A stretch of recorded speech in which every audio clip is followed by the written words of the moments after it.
abençoa, Senhor, o brando ninho em que este lar se transfigura, entretecendo em fios de ternura, agasalho para os que choram no caminho.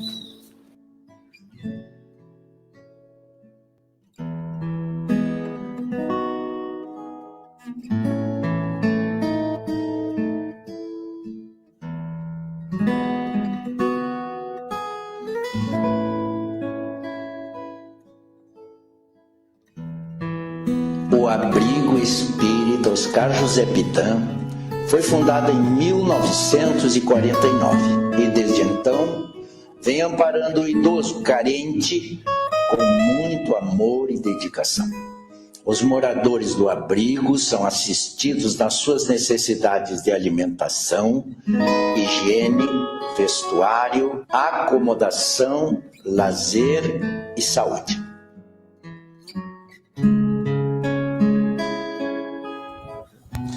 Mergulhamos no escuro torvelinho de nossa própria senda, estranha e dura. Avançamos nós mesmos à procura do asilo tutelar do teu carinho. O abrigo é também uma sociedade espírita organizada no sentido da divulgação do espiritismo.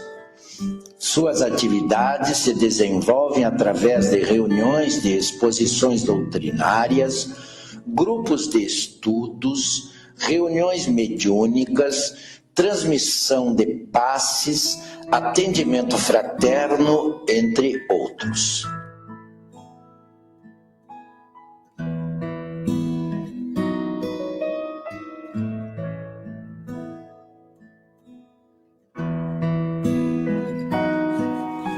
Vamos lá. Ensina-nos assim em toda parte a exprimir-te as lições ao reencontrar-te em nosso irmão que a dor punge e governa. Aos sábados, o abrigo recebe crianças e jovens nas atividades da evangelização, onde as sementes dos ensinamentos de Jesus são plantadas nos corações dos homens de amanhã. Concomitantemente, ocorrem os encontros da família, que tem como objetivo valorizar a função educadora e regeneradora da família no processo de edificação pessoal do espírito humano. E faze desta casa o doce abrigo, em que possamos trabalhar contigo, no culto vivo da bondade eterna. Nossa instituição está de portas abertas para recebê-los. Venham participar conosco.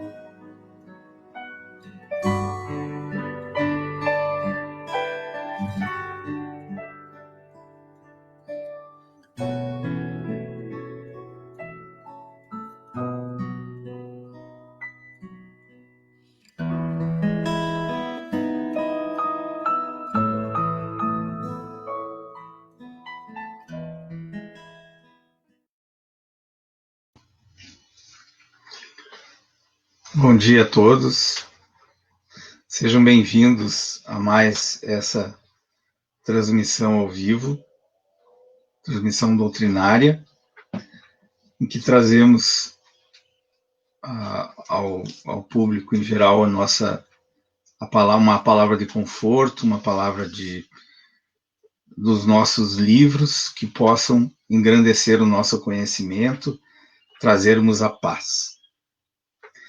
Como é de praxe, começaremos com uma leitura escolhida ao acaso e depois disso faremos uma prece de abertura em que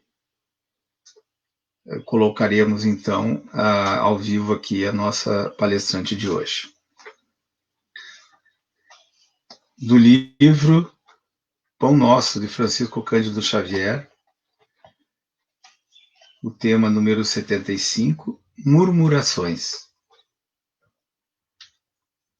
Fazei todas as coisas sem murmurações, nem contendas. Paulo, Filipenses, capítulo 2, versículo 14. Nunca se viu contenda que não fosse precedida de murmurações inferiores. É hábito antigo da leviandade procurar a ingratidão, a miséria moral, o orgulho, a vaidade e todos os flagelos que arruinam almas neste mundo para organizar as palestras da sombra, na qual o bem, o amor e a verdade são focalizados com malícia. Quando alguém comece a encontrar motivos fáceis para muitas queixas, é justo proceder a rigoroso autoexame, de modo a verificar se não está padecendo da terrível enfermidade das murmurações. Os que cumprem seus deveres na pauta das atividades justas, certamente, não poderão cultivar ensejo a reclamações. É indispensável conservar-se o discípulo em guarda contra esses acumuladores de energia destrutivos, porque, de maneira geral, sua influência perniciosa invade quase todos os lugares de luta do planeta. É fácil identificá-los. Para eles, tudo está errado, nada serve.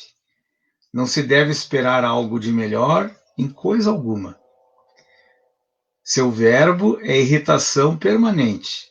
Suas observações são injustas e desanimam. Lutemos quanto estiver em nossas forças contra essas humilhantes atitudes mentais. Confiados em Deus, dilatemos todas as nossas esperanças, certos de que, conforme asseveram os velhos provérbios, o coração otimista é medicamento de paz e de alegria.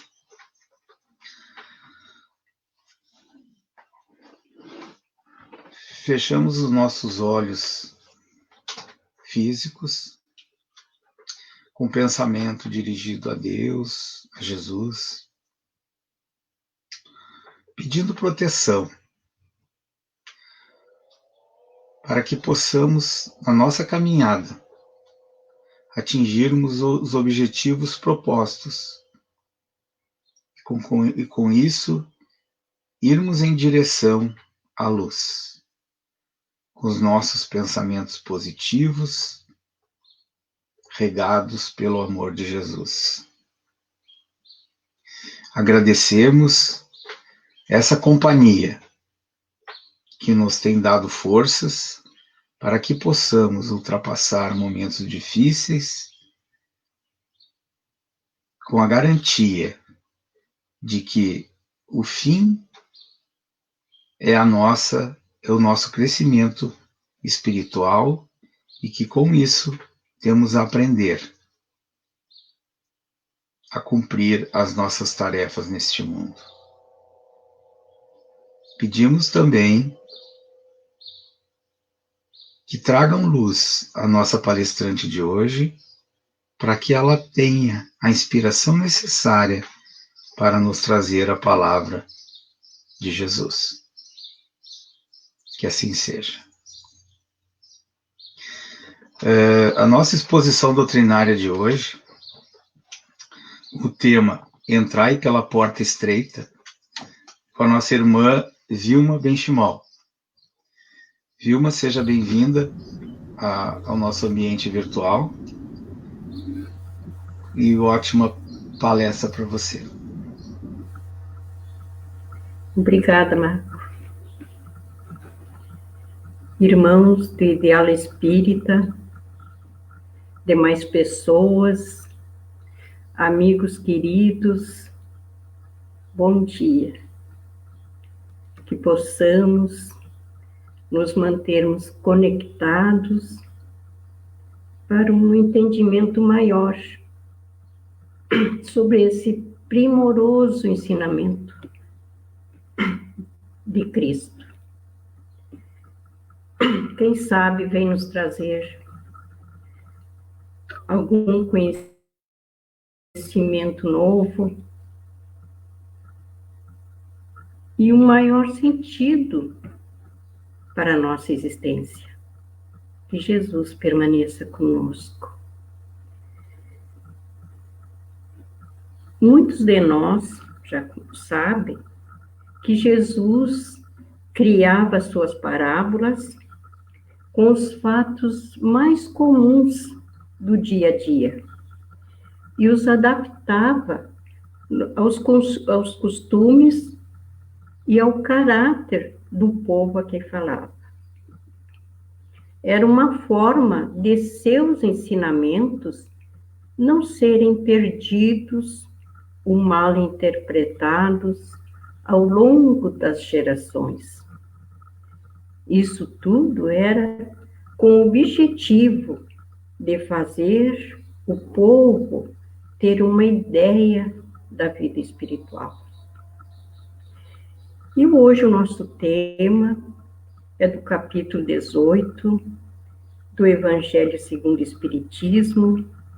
Muitos são os chamados e poucos escolhidos. Mas o nosso tema é do item 3 deste capítulo, a porta estreita. Por que será que Jesus usou a porta para o seu ensinamento? E segundo as pesquisas, nas tradições judaicas e cristãs, a importância da porta era muito intensa, porque através dela é que nos dá acesso à revelação. Porque a porta simboliza o local de passagem entre dois estados, do conhecido ao desconhecido, da luz às trevas, do tesouro ou à miséria extrema. E Cristo representava a porta pela qual se chega ao reino dos céus. Eu sou a porta. Se alguém entrar por mim, será salvo. Segundo o Evangelho de João, no capítulo 10, 7 a 9. E nós pegamos aqui o Evangelho de Mateus, capítulo 7, 13, 14, que nos escreve o seguinte, que Jesus falou: entrem pela porta estreita, pois a porta da perdição é larga, e o caminho que a ela conduz é espaçoso, e há muitos que por ela entram. Como é pequena a porta da vida, como o caminho que conduz a ela é estreito, e como há poucos que a encontram. Então, está bem resumido esse ensinamento. Então, nós pegamos o Evangelho de Lucas, que nos dá mais argumentos. E Lucas, no capítulo 13, de 23 a 30, nos escreve dessa forma. Alguém da multidão perguntou a Jesus: Senhor, são poucos os que se salvam? E ele respondeu: vocês devem se esforçar para entrar pela porta estreita, pois eu asseguro, muitos tentarão entrar por ela e não conseguirão. E depois que o pai de família entrar e fechar a porta, e vocês, tendo ficado pelo lado de fora, irão bater, dizendo: Senhor, abre a porta para nós. E ele responderá: Eu não sei de onde vocês são. Então começarão a dizer: Comemos e bebemos em sua presença. Recebemos seus ensinamentos em nossas praças públicas. E ele responderá, quer dizer, o pai da família: Não sei de onde são. Afastem-se de mim todos vocês que cometem ato de injustiça. E quando virem Abraão, Isaque e Jacó e todos os profetas no reino de Deus, e vocês forem excluídos, haverá choro e ranger de dentes. Virão do Oriente, Ocidente, do Sul, do Norte, muitos os que terão lugar na festa do reino de Deus. Então, aqueles que foram os últimos serão os primeiros, e os primeiros serão os últimos. Vejam que Lucas já nos dá mais detalhes. Então, alguém na multidão perguntou a Jesus: Senhor, são poucos que se salvam? E segundo pesquisa, conta-se que Jesus estava a caminho de Jerusalém. E junto a ele seguiam seus seguidores e seus apóstolos, os 12 apóstolos. Então, era uma multidão. Por isso que Lucas nos diz: alguém da multidão. Então, quem seria esse alguém? Senhor, são poucos que se salvam? Quer dizer que é alguém que já se sentia salvo. E foi quando Jesus respondeu: vocês devem se esforçar para entrar pela porta estreita, porque muitos tentarão entrar por ela e não conseguirão. Por quê? Porque o processo de evolução, segundo os benfeitores, da evolução espiritual, é uma caminhada muito longa, muito árdua e lenta, porque ninguém muda de um momento para outro. Exige muito esforço, sofrimento, persistência, boa vontade e desapego das coisas materiais. Por isso que a porta é estreita e o caminho é difícil e tão poucos a encontram, que por essa porta estreita só entra uma pessoa. Ela não pode levar ninguém com ela, porque a decisão é estritamente dela. É a própria pessoa que irá tomar essa decisão da reforma íntima, de se transformar e escolher esse caminho difícil por onde ele terá que passar, que é da sua reforma, né, da sua evolução. E é por isso que a porta é estreita, porque ele não pode levar ninguém. É diferente da porta larga. Alguém entra e já pode levar uns tantos outros, porque há espaço para levar tantos quanto puder para essa porta fácil, de fácil acesso. E como diz o mestre, depois que o pai de família entrar e fechar a porta, o pai de família é Deus, a família, a humanidade toda. E depois que ele entrar e fechar a porta, quer dizer que há um limite de tempo para nós nos modificarmos, para nós cairmos em si e tentar despertar o nosso lado bom.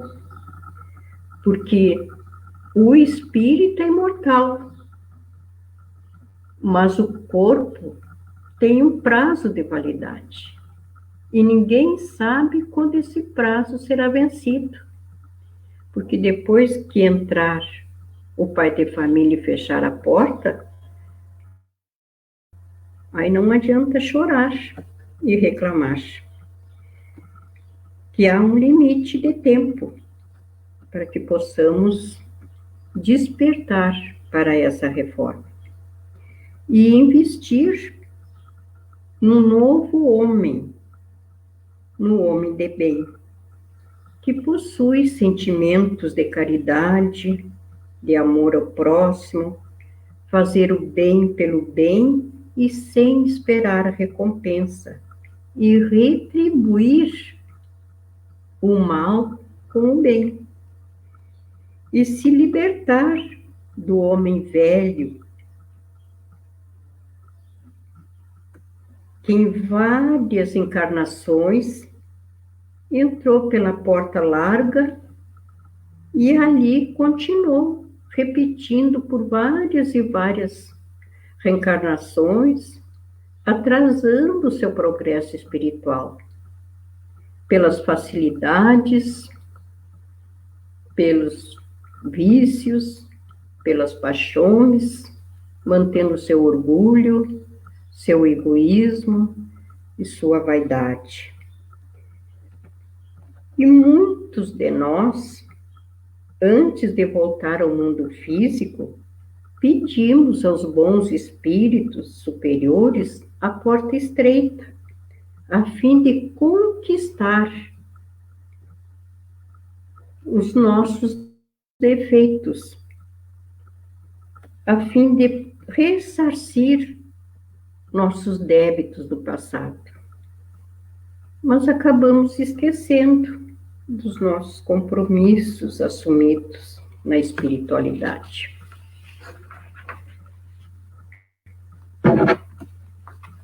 Por isso que Emmanuel nos fala no comentário através da psicografia de Chico Xavier. O espírito reconhece a necessidade do sofrimento purificador e anseia pelo sacrifício que redime. Exalta o obstáculo que ensina e compreende a dificuldade que enriquece a mente.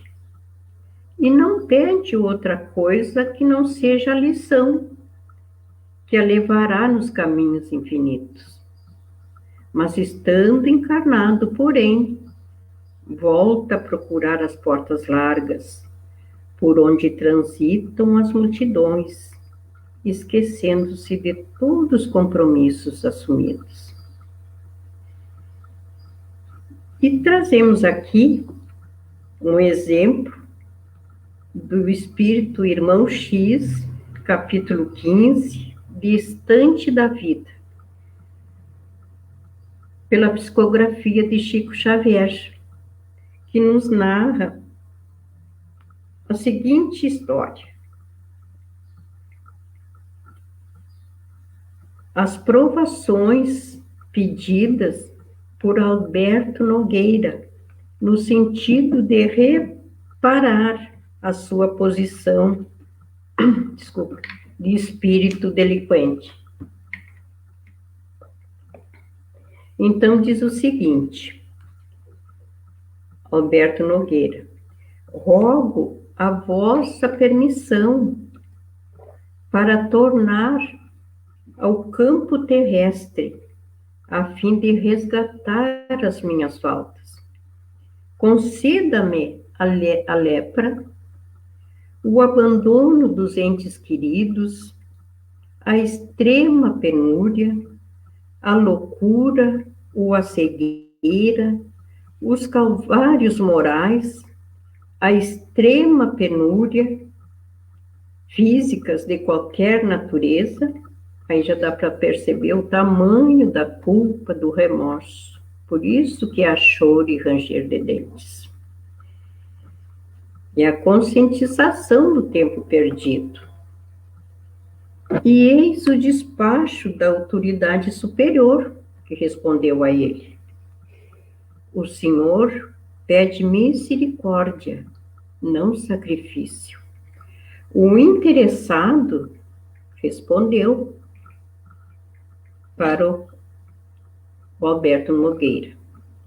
O interessado resgatará os próprios débitos em vida natural, com as tarefas naturais de um lar humano, de uma família, em cujo seio encontrará os contratempos justos e educativos para qualquer criatura com necessidade de reequilíbrio e aprimoramento.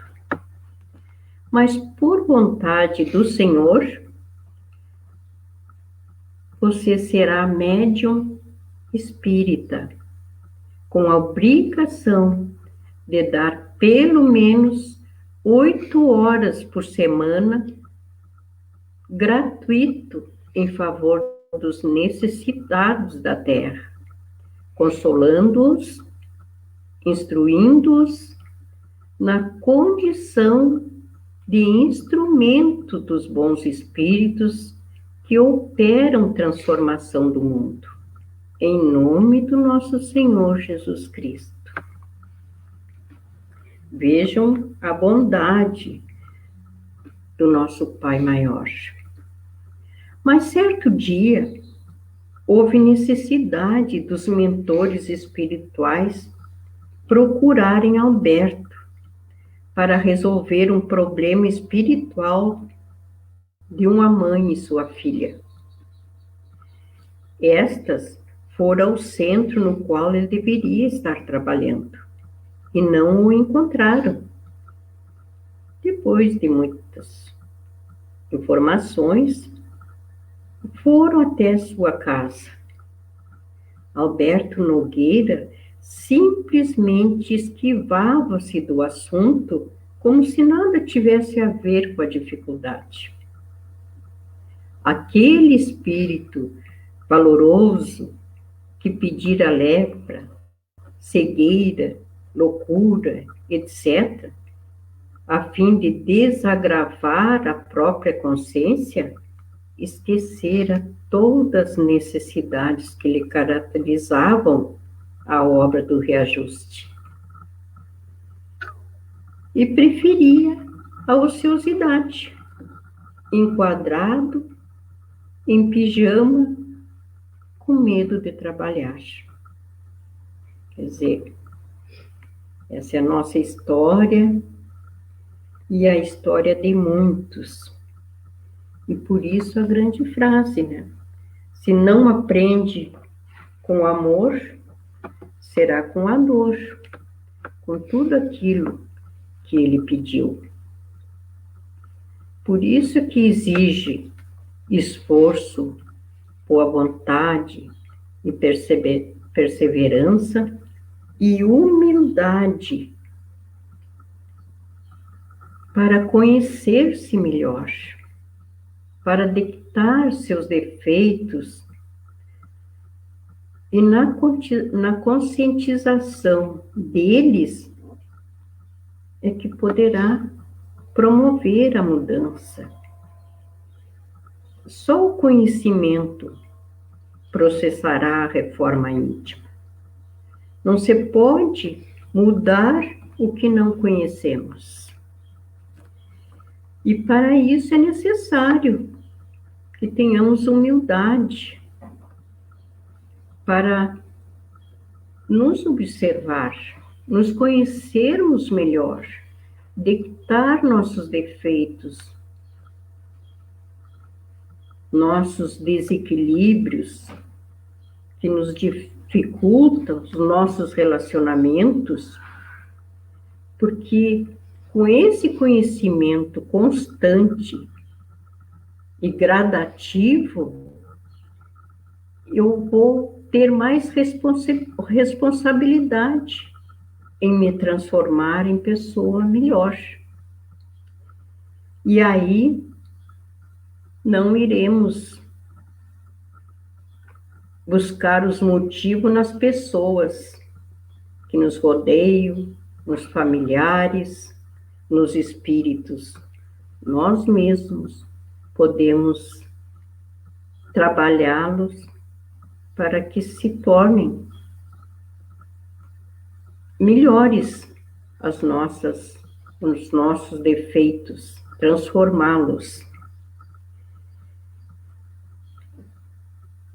E voltando à parábola, e continuou dizendo, né?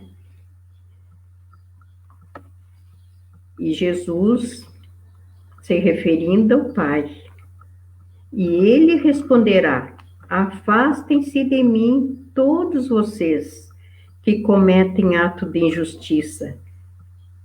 Com isto, entendemos que a lei é para todos.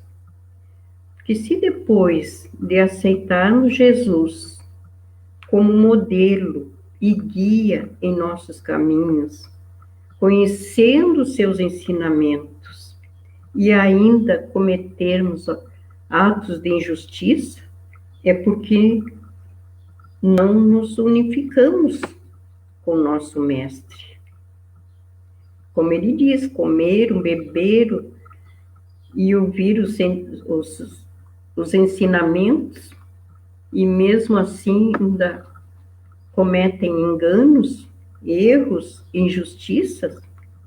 Por isso que o Pai não os reconhece como filhos. Porque quanto mais conhecimento espiritual adquirimos, mais severa será o juízo da lei sobre a nossa cabeça.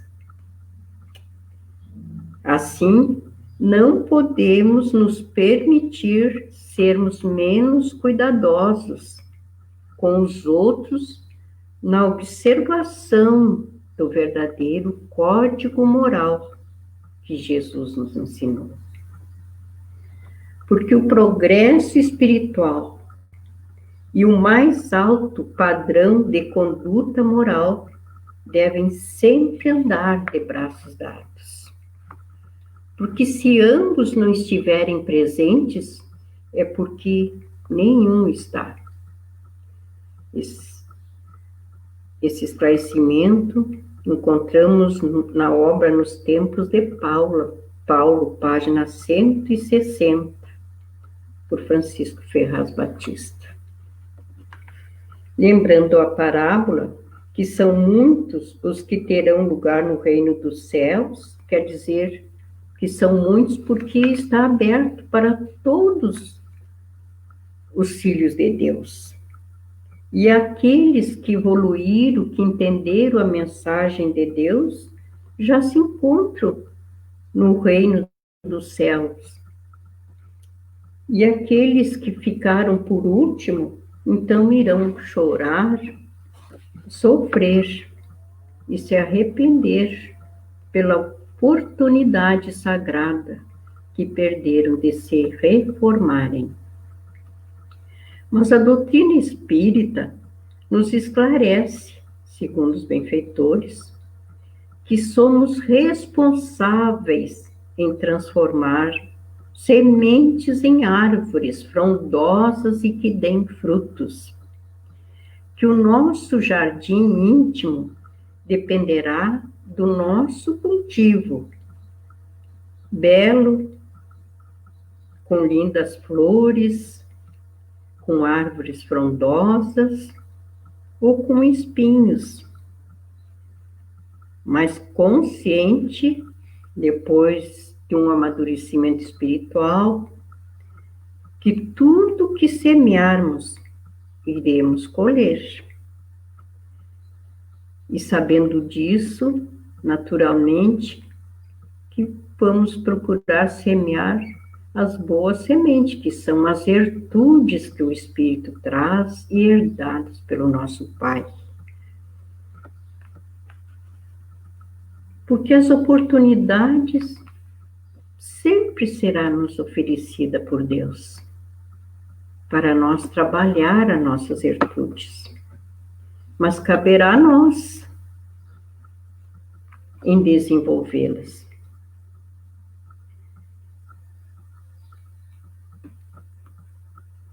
Haroldo Dutra, numa de suas palestras, nos fala que para tornarmos bons em uma atividade, precisamos praticar 10.000 horas de prática. E ele brincou, até para se tornar um bom violonista, terá que praticar 10.000 horas, para que possamos agirmos com naturalidade na distribuição das nossas sementes divinas. Porque aquele que é bom. E nem percebe que é bom, que é uma pessoa boa. Então, que para adquirirmos as boas virtudes, precisamos ser ofendidos 10.000 horas, que é para termos certeza que realmente nos tornamos humildes, misericordiosos, perdoando sempre, amorosos e de muita fé. E tudo isso é difícil numa encarnação só. Mas como é bom saber essas lições para refletirmos e tomarmos as nossas decisões. Então, eu lembrei de trazer uma entrevista da Hebe com a Nair Belo, que fazia pouco tempo que ela havia perdido seu filho, com o Chico Xavier, nosso querido Chico. Então foi um momento assim de muita emoção. Todo momento, tanto a Hebe como a Nair Belo tinham que se recompor daquela emoção. Também aquele ambiente com o Chico ali estava todo iluminado. E houve um momento que a Hebe perguntou para o Chico: Chico, durante toda a sua vida, você se preocupou muito em fazer o bem para as pessoas. Houve algum momento em que você disse: chega, cansei, basta? Teve esse momento, Chico? E o Chico, com toda a sua doçura, respondeu para Hebe: Hebe, a sua bondade transparece em suas palavras.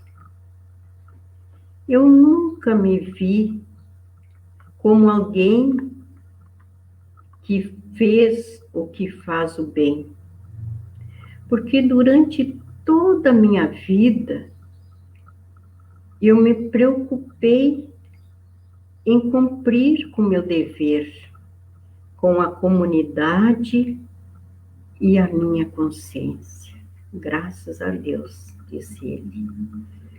Quer dizer, isso revela a naturalidade com que ele agia, de coração, com toda a sua humildade, com toda a sua bondade. Ele nem percebia se ele fazia o bem ou não. Então, Joana de Ângeles nos diz que durante toda a nossa vida são desafios constantes durante toda a nossa jornada evolutiva. E isso depende muito de como nós resolvemos. Para muitos é um sofrimento, para outros passa naturalmente. pela porta estreita, como nos dias de hoje, né, que vivemos com Covid-19, uma passagem pela porta estreita, nos convidando a meditar, fazermos uma reflexão sobre a nossa vida, sobre as nossas condutas, nos instruirmos cada vez mais. E ela ressalta mais uma vez que para tornarmos melhores, pessoas melhores, mesmo com os desafios, temos que saber enfrentá-los com naturalidade e com conhecimento de nós mesmos, e uma direção segura dos ensinamentos do Mestre, que é para podermos atingir o objetivo maior. E qual seria esse objetivo maior? Segundo o apóstolo Paulo, no livro dos Espíritos, na parte 4, capítulo 2. Objetivo maior, gravitar para a unidade divina. Este é o objetivo da humanidade. E como fazemos parte da humanidade, estamos a caminho da grandeza divina. E para atingi-lo, são necessárias 3 coisas, irmãos. Só 3 coisas. A justiça, o amor e o conhecimento. Será que já somos os justos suficientes conosco mesmos, com nós mesmos? O amor, já somos capazes de amarmos suficiente e dar amor aos outros, ao nosso próximo? Temos conhecimento, esse conhecimento que nos liberta para essa caminhada evolutiva? Porque se não somos ainda, temos que fazer a nossa escolha. A porta estreita. E 3 coisas que impedem esse objetivo é a ignorância. Será que existe ainda ignorância no nosso mundo? O ódio e a injustiça. É a porta larga, onde tantos caminham.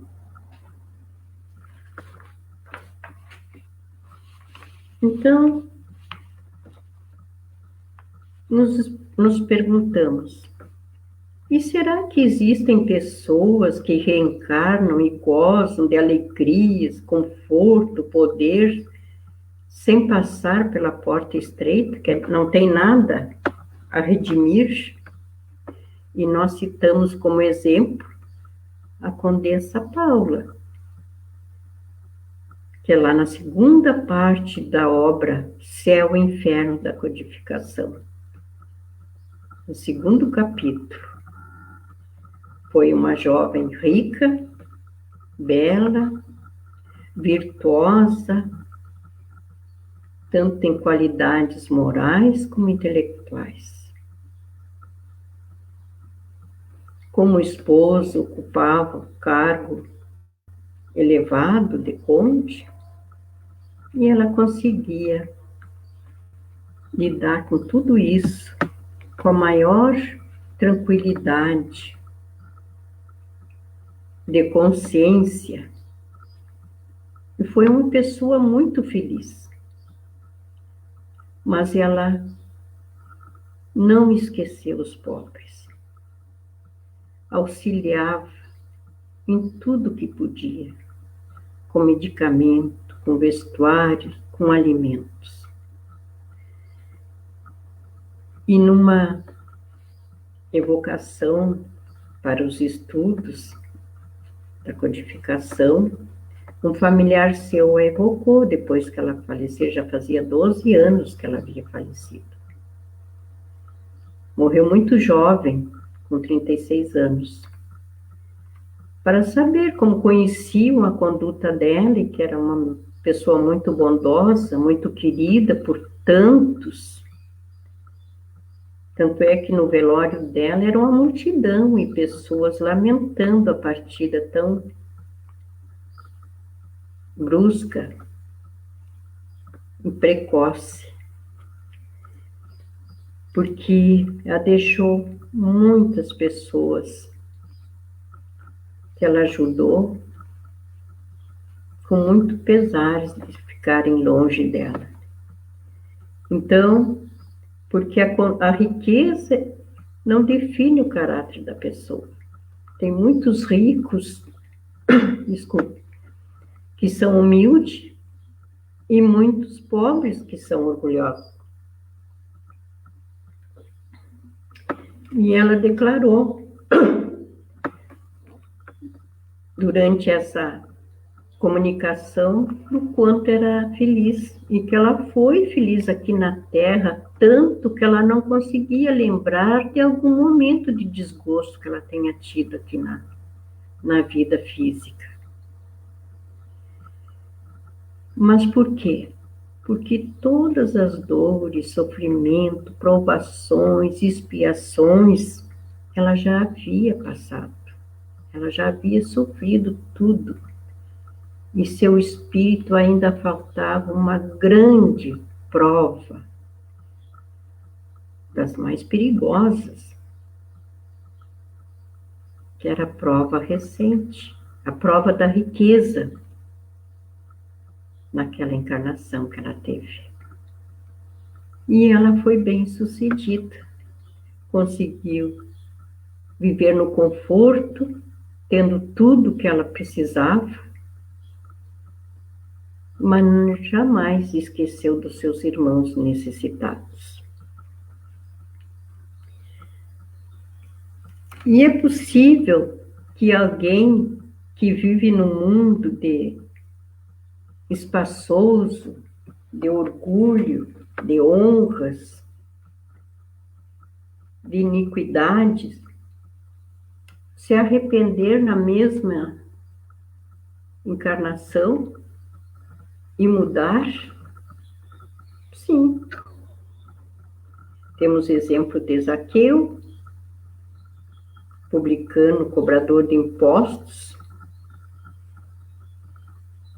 que devolveu 4 vezes mais aqueles que ele havia cobrado a mais, as pessoas, e se converteu, né? Ficou ao lado de Jesus, seguindo seus ensinamentos e praticando bem. E Mateus também, Madalena, e o ícone do cristianismo, que é o Paulo de Tarso. E eu trouxe seu exemplo para compartilhar com vocês.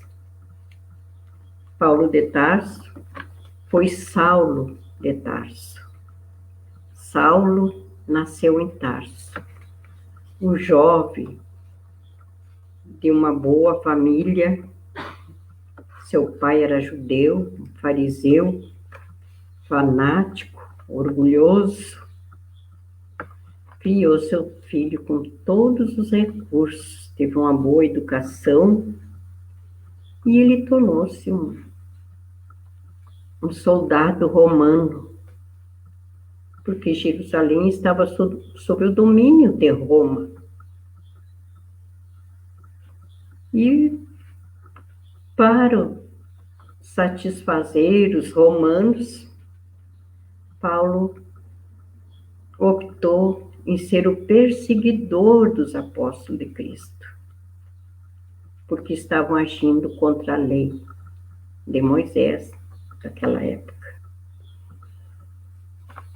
Então, como já havia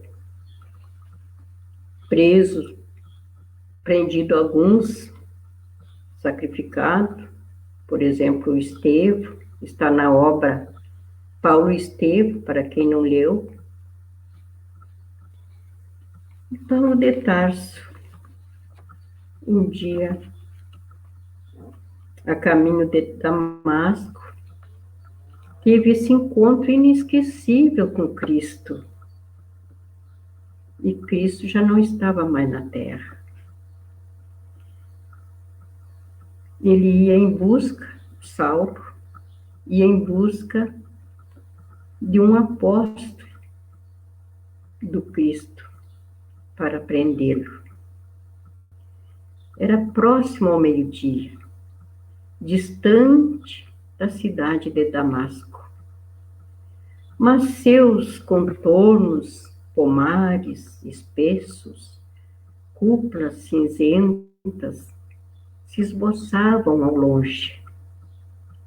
E Saulo, acompanhado por uma pequena tropa de soldados, bem montado, evidenciando o aprumo de um homem habituado aos prazeres do esporte, ia à frente, em atitude dominadora. E, dado algum momento, sentiu-se envolvido por uma estranha luz de diferentes tonalidades.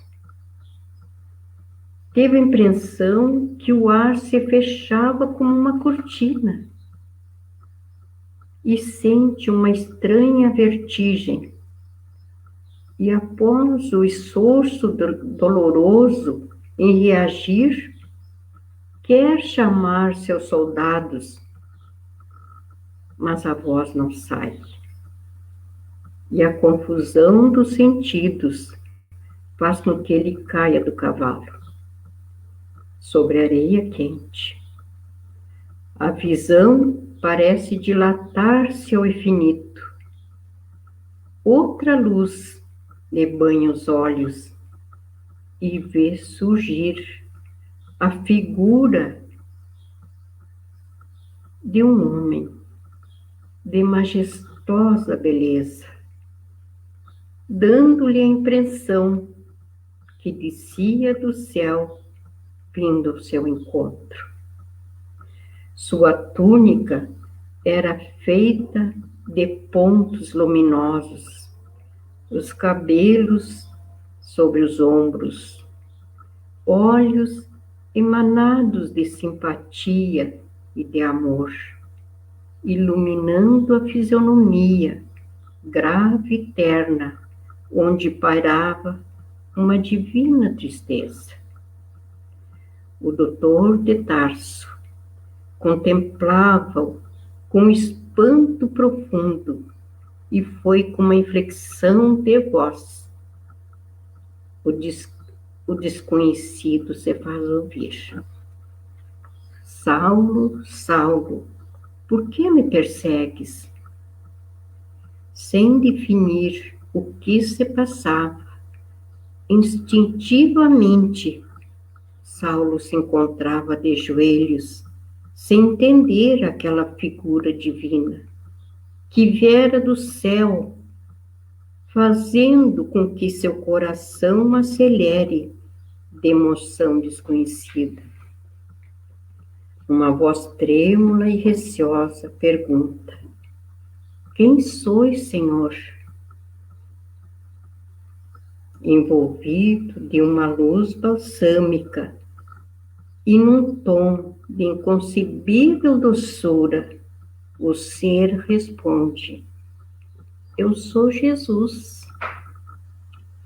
Então viu-se orgulhoso o inflexível doutor da lei curvar-se num pranto convulsivo, como se fosse ferido de morte. Diante dos olhos tinha o Cristo, magnânimo, o incompreendido. Então, os pregadores do caminho, quer dizer, os seus apóstolos, não estavam iludidos. Aquele era o Messias, aquele era o Filho de Deus. E que amor deveria animar-lhe o coração, cheio de augustas misericórdias, para vir encontrá-lo nas estradas desertas. Saulo, que ia em busca de um de seus apóstolos. Então, na fugacidade dos minutos, Saulo experimentou a vergonha de seu passado cruel. Uma torrente de lágrimas lavava-lhe o coração. Queria falar, penitenciar-se, prometer fidelidade e dedicação ao Messias. A dor do arrependimento dilacerava a alma, embargava-lhe a voz. Cristo se aproximou e falou: não recalcitres contra o aguilhão, quer dizer, não negue o caminho reto, a verdade, a luz. E Saulo pensava, então ele, o Saulo, era a ovelha perdida no resvaladouro do mundo, das ilusões, das iniquidades.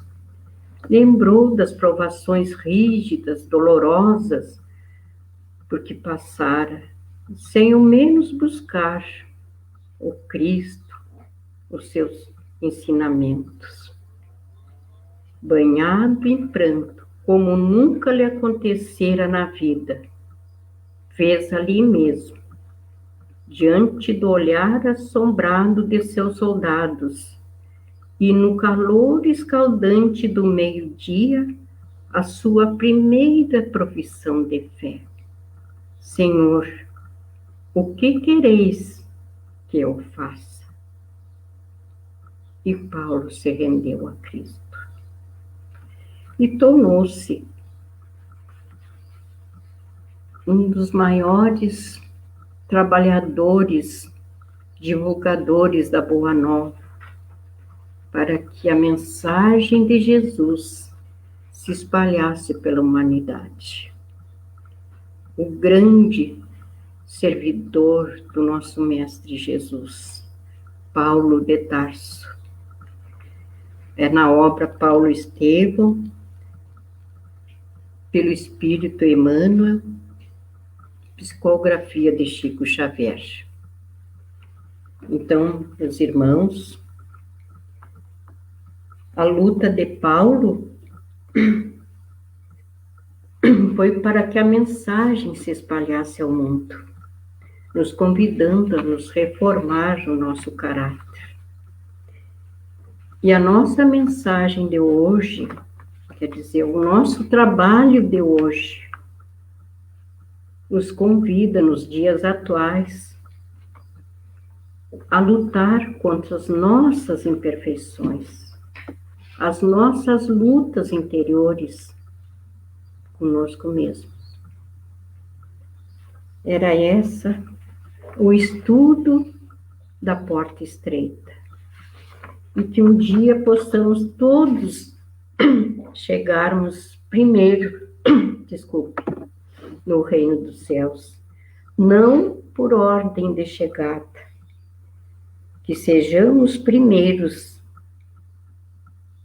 mas em conhecimento moral. Então, que essa lição possa fazermos com que nós possamos refletir sobre a nossa reforma íntima. Não estamos perdidos.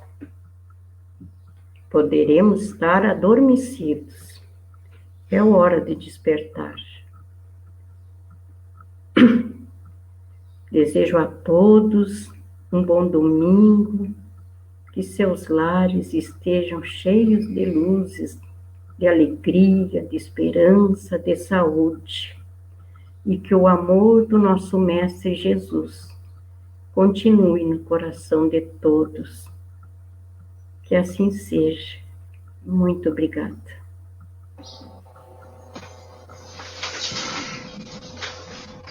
Agradecemos essas lindas palavras proferidas pela nossa irmã Vilma, acreditando que estamos no caminho certo, tenhamos a paciência de acreditar nos desígnios de nosso Mestre Jesus. Vou pedir à nossa irmã Carmen Colomé que faça a prece de encerramento, depois retornamos.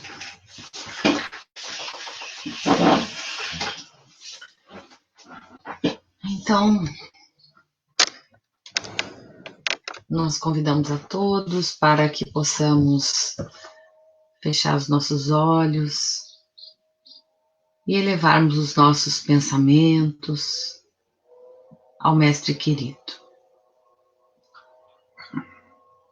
Pedimos então que a equipe trabalhadora da nossa casa, o Abrigo Espírita Oscar José Pitã, na figura do Dr. Oscar José Pitã e dos seus companheiros de trabalho, possam inundar o nosso dia, a nossa semana, de muitas bênçãos, de muitas alegrias e, acima de tudo, de esperanças no porvir.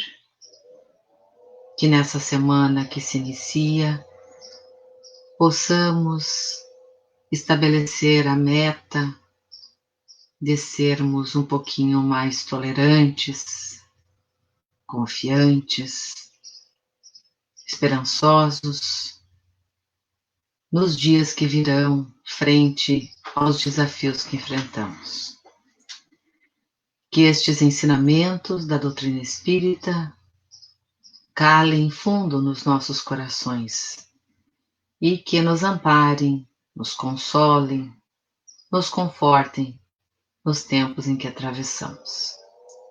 Assim, muito agradecidos pelo amparo, pela proteção, nós encerramos esse momento da exposição doutrinária, retornando a palavra ao nosso irmão Marco. Que assim seja.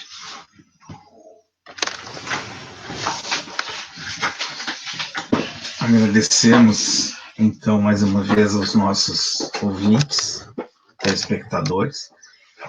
Lembrando que na quinta-feira, como de praxe, haverá uma retransmissão, né, às 20 horas, pelo YouTube do Abrigo. Então, convidamos a todos, se quiserem participar de mais ou rever, né, toda essa apresentação, que estejam no YouTube. Uma boa semana a todos, muita energia para todos que nos acompanham. Que assim seja.